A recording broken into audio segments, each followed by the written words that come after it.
நினைவு தெரிஞ்ச நாள்ல இருந்து என் வாழ்க்கையில இந்த நாள் வரைக்கும் என் மனசுல ஏதாவது ஒரு சின்ன சஞ்சலம், ஒரு கேள்வி இருந்தா அவ எனக்கு இன்னைக்கும் பதில் சொல்லுவாங்கிறதுக்கு நேத்தி நடந்தது ஒரு உதாரணம். நேத்து எனக்கு மனசுல ஒரு சின்ன வருத்தம், வேற ஒரு விஷயமா எனக்கு ஒரு வருத்தம்.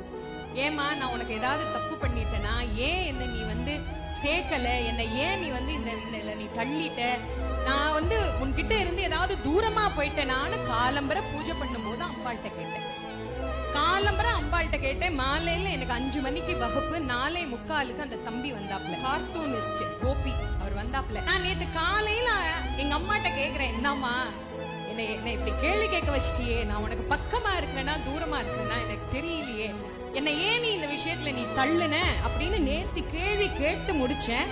4:45 நான் வகுப்புக்கு கிளம்பி அலுவலகத்துக்கு நான் போறேன். அந்த பையன் அங்க உட்கார்ந்துருக்காப்ல. அம்மா உங்களை பார்க்க வந்தேன், உங்களுக்கு ஒரு கிஃப்ட் கொடுக்குறேன்னாரு. சரி நான் அதை திறந்து